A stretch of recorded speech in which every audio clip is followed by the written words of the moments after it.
বাংলাদেশে একটি আবু জাহেলের ভাতিজা মঈনুদ্দিন হিয়াজুরি, তার নেতৃত্বে একটি অনুষ্ঠান হয়েছে। সেই অনুষ্ঠানে একজন মহিলা বক্তৃতা করছেন। তিনি নাকি আহলে বায়াতের অনুসারী, অথচ চেহারা সুরতে একদম হুবহু তাসলিমা নাসরিনের আপন বোন। জাঁকজমকভাবে যত মুসলমান যারা আহলে বায়াত প্রেমিক আছি তারা যেন এটা পালন করি। আমরা ঈদুল আজহা এটা আমাদের পূর্বপুরুষের একটা অনুষ্ঠান, সেই ইব্রাহিম নবীর। তাসলিমা নাসরিনের আপন বোন, চেহারা সুরতে ব্যবহারে আচার আচরণে কোনো দিক দিয়ে একেবারে কোনো দিক দিয়ে অমিল নাই, একদম হুবহু তাসলিমা নাসরিনের আপন বোন। এটা আমার বন্ধুগণ, আমার ভাইরা, এই কুলাঙ্গার মহিলা আহলে বায়েতের নাম দিয়ে হযরতে ওমর ইবনে খাত্তাব, হযরত আবু বকর রাদিয়াল্লাহু তাআলা আনহুকে স্বৈরা শাসক বলেছে। নাউযুবিল্লাহি মিন যালিক। এই দেশে নেতা নেত্রীর বিরুদ্ধে কথা বলে সাথে সাথে আইন প্রয়োগ হয়, কিন্তু এই সমস্ত কুলাঙ্গারগুলোকে পাকড়াও করার কিছু নেই। অনবরত এভাবে তারা ধর্মীয় অনুভূতিতে আঘাত এনে যাচ্ছে, অথচ এদেরকে কোনো ধরার কোনো কথাই নেই। ধরা হচ্ছে শুধুমাত্র হক্কানি উলামায়ে কেরাম, যারা ইসলামের 12টা বাজিয়ে দিচ্ছে, যারা আবু বকর রাদিয়াল্লাহু তাআলা আনহুর শানে বেয়াদবি করছে, যারা হযরত ওমর ইবনে খাত্তাব রাদিয়াল্লাহু তাআলার শানে বেয়াদবি করছে, তাদেরকে গ্রেপ্তারের কোনো কথা নেই। গ্রেপ্তার হচ্ছে মামুনুল হক, গ্রেপ্তার হচ্ছে আমির হামজা। এই মঈনুদ্দিন হিয়াজুরি মানে ফাজলামির এত সীমা অতিক্রম করেছে যে এখন উচিত তাকে দ্রুত গ্রেপ্তার করে রিমান্ডে নেওয়া এবং তার আজীবন জেলে রাখা উচিত ওকে।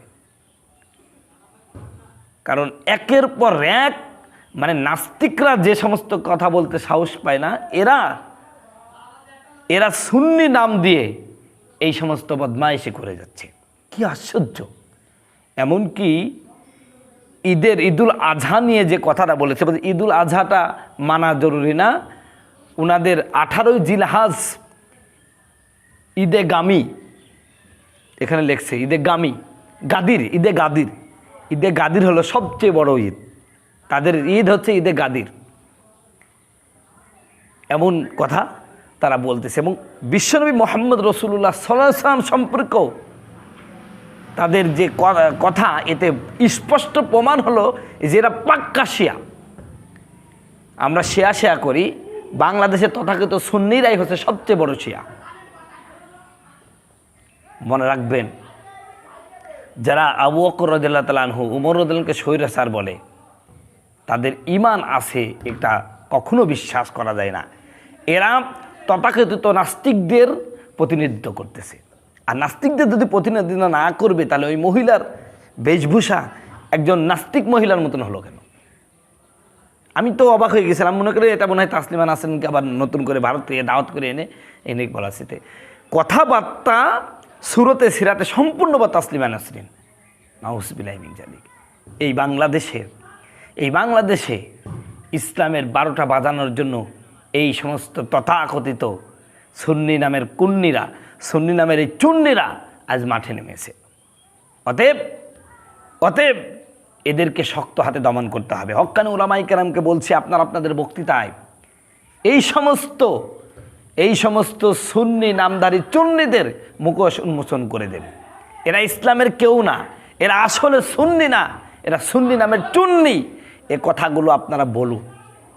আমরা আজকে বিভিন্ন বিষয় নিয়ে আমরা কথা বলি, কিন্তু এই সমস্ত নিয়ে কথা বলছি না। যারা ঈদুল আজহাকে পর্যন্ত অপমান করছে, যারা আবু বকর ওমরকে স্বৈরাচার বলছে, নাউযুবিল্লাহি মিন যালিক, তাদের বিরুদ্ধে চুপ থাকেন কেমনে?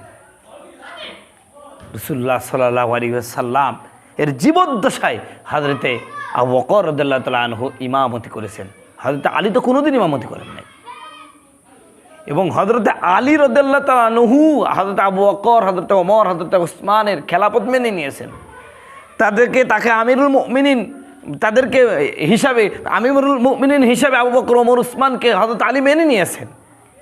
ওই যে মারছে মাসির দরদ বেশি, যেখানে হযরত আলী রাদিয়াল্লাহু তাআলা আনহু যাদেরকে সম্মান দিয়েছেন, যাদেরকে মেনে নিয়েছেন, আর এই মাসির দরদ, এই মাসিগুলো এখন বেশি উল্টাপাল্টা করতেছে।